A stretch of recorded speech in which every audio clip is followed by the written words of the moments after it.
ہی رہتا ہوں اور آغر ندیم سحر سے کہتا ہوں کہ پلیز تشریف لائیے. آغر کو روکنا کسی کے بس کی بات نہیں.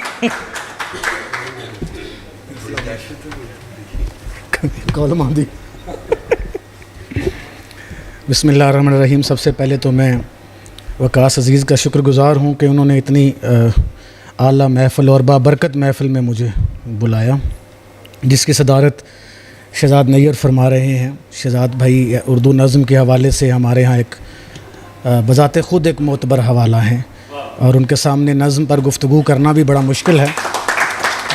میں یہ سمجھتا ہوں کہ بلکہ جنہوں نے شہزاد نیّر صاحب کو پڑھا وہ جانتے ہیں کہ شہزاد نیّر کی نظم جو ہے وہ ہم جسے نظم کہتے ہیں وہ نظم ہے، یعنی اس میں کسی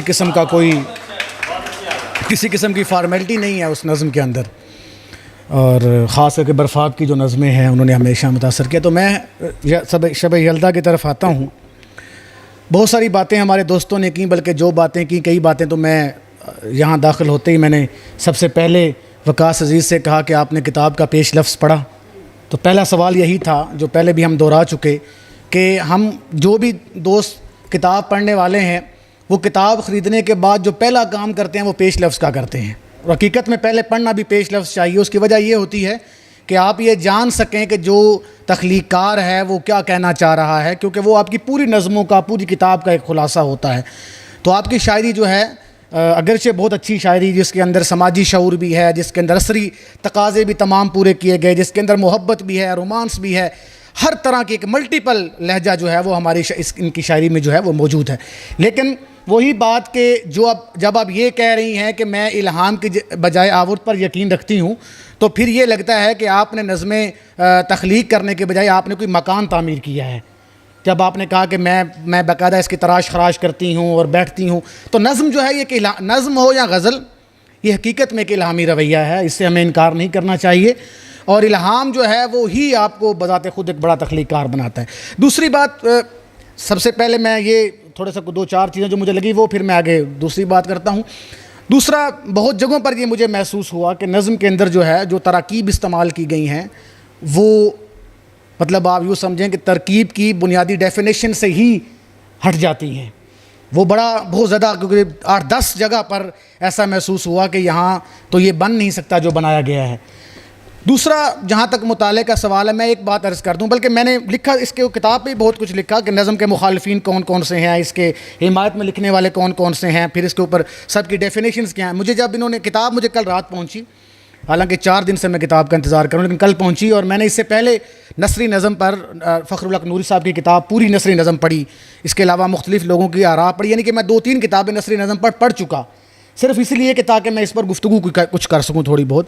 تو میں یہ سمجھتا ہوں کہ جس طرح جو ہماری بہن ہے توبہ، جس طرح ہم اس پر بات کرنے کے لیے اس پر پوری کتابیں پڑھ رہے ہیں، تو یہ تو بذات خود نثری نظم لکھ رہی ہیں.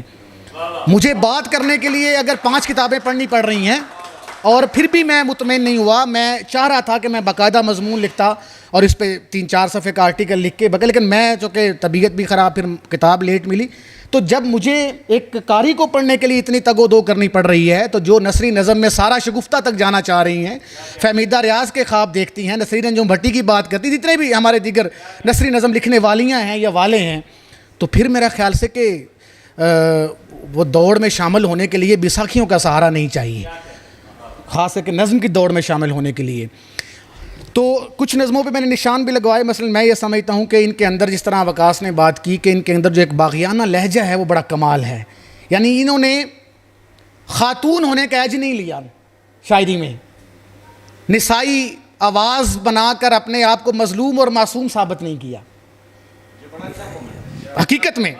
ورنہ ہماری زیادہ تر خواتین شاعرات کا یہ مسئلہ ہے، یا خواتین لکھنے والیوں کا مسئلہ ہے کہ وہ رو دھو کر اپنے آپ کو ثابت کرنے کی کوشش کرتی ہیں یا اپنے مسائل بتاتی ہیں. انہوں نے، آپ ان کی نظمیں پڑھیں، آپ کہیں بھی نہیں کہیں گے کہ کسی عورت کی لکھی ہوئی نظمیں ہیں، کہیں سے بھی نہیں پتہ چلتا. آپ نام کو ہٹا دیں، پیش لفظ کو ہٹا دیں اور آپ نظمیں پڑھیں تو آپ کسی بہت اچھے شاعر کی نظمیں پڑھ رہے ہیں. میں تو کہتا پہلے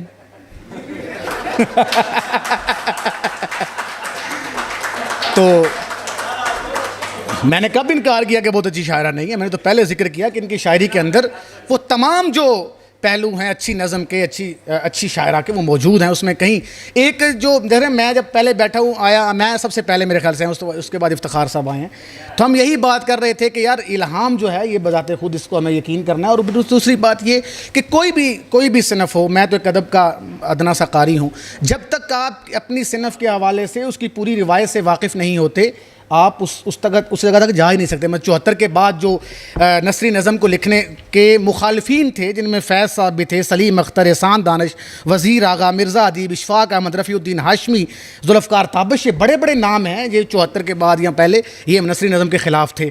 پھر اس کی حمایت کرنے والوں میں انیس ناگی، سعادت سعید، سرمد صہبائی، سہیل احمد خان، تبسم کاشمیری، سجاد باقر رضوی، کشور نحید، وحید قریشی، یہ بھی پوری کھیپ ہے جو اس کے حق میں لکھنے والے لوگ تھے. تو کم از کم ایک بات جو سارے ناقدین نے کی، جو میں یہاں کرتا ہوں، انہوں نے ایک ہی بات کی کہ ٹھیک ہے آپ یہ چاہتے ہیں کہ آپ معروضی آہنگ سے باہر نکلنا چاہتے ہیں، آپ کچھ نیا تخلیق کرنا چاہتے ہیں، لیکن اس کا مطلب یہ نہیں کہ آپ شعری آہنگ سے بھی باہر نکل آئیں. شعری آہنگ سے باہر نہیں نکلا جا سکتا. نثری نظم کا مطلب قطعاً یہ نہیں کہ آپ، ہمارے ہاں یہ بھی کہا گیا، 2-3 ناقدین کی میں رائے پڑھا تھا، وہ کہتا ہے پھر نظم جو ہے اسے آپ پیراگراف کی شکل میں لکھ لیں اگر نثری نظم ہے تو. لیکن پھر کہا کہ کیسے ثابت ہوگا. ایک ہمارے ناقد تھے، مجھے سر ان کا نام یاد، انہوں نے کہا جی ایک طریقہ ہے کہ آپ جب نثری نظم لکھیں تو اس کے کچھ پہلے لفظ کو ذرا موٹا کر کے لکھ دیا کریں تاکہ پتہ چل جائے کہ نثری نظم ہے. یہ بھی بحث ہوتی رہی ہمارے یہاں. تو آپ نثری نظم کو لائنوں کی شکل میں لکھ رہے ہیں یا مصروں کی شکل میں لکھ رہے ہیں. نثری نظم مثلا میں آپ کو بتاؤں کہ کئی ایسے استعارے ہیں طوبہ ہماری بہن کی کتاب میں کہ جو استعارے مطلب بنانی بہت ممکن نہیں ہے. یعنی اس طرح بات کر دینا کہ جو ناممکن ہے. اب استعارہ ہونا چاہیے، علامت لگنی چاہیے شاعری کے اندر. تو خیر بہت ساری باتیں کی جا سکتی ہیں. مطلب میں نے دیکھے نظمیں پڑھنے کے ساتھ ان کے ساتھ لکھا بھی، ہر نظم کے ساتھ الگ الگ کومنٹ بھی لکھا، لیکن میں اگر اس پہ تفصیلی بات کروں گا تو بہت وقت لگ جائے گا. 1-2 نظمیں میں سر اگر سناؤں، ہاں مضمون تو میں مثلا ایک نظم اس میں بڑی خارجی کیفیت کے حوالے سے بڑی پیاری نظم تھی، دریائے محبت کہتا ہے. داخلی کیفیت میں ادھورا پن بڑی پڑھنے والی نظم ہے. سماجی شعور کے حوالے سے رت جگہ نظم بڑی پڑھنے والی نظم ہے. اسی طرح رومانوی طرز احساس کی نظم موازنہ بڑی پڑھنے والی نظم ہے. اور اس میں کچھ کے گرد میں نے لگائے بھی، مثلا ایک جملہ آپ بھی سنیے، اس رنجش کا ذمہ دار نہیں ٹھہرا رہی لیکن دانشوروں کے سب کھرے تمہاری طرف جاتے ہیں. تو کھرے، تو اس کو آپ دیکھیے.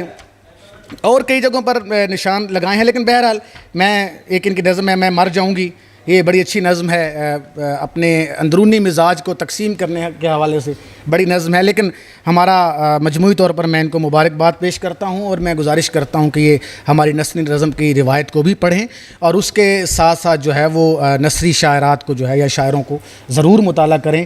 اس کے اندر اتنے زیادہ امکانات موجود ہیں. ہر نظم کے اندر آپ ہر نظم میں 2-2 3-3 مصرے ایسے ہیں جو چونکا دیتے ہیں بندے کو ہر نظم کے اندر. اس لیے کوئی بھی نظم جو ہے اس میں ہم بھرتی کی نہیں کہہ سکتے، یہاں کوئی فارمیلٹی نہیں ہے اس کے اندر. شہزاد بھائی آپ ذرا بات آپ اس سے بہتر بات کر سکتے ہیں. تو میں مبارکباد پیش کرتا ہوں ان کو اور میں ان کے لیے ان کی علمی، ادبی اور طبی عمر کے لیے دعا گو ہوں.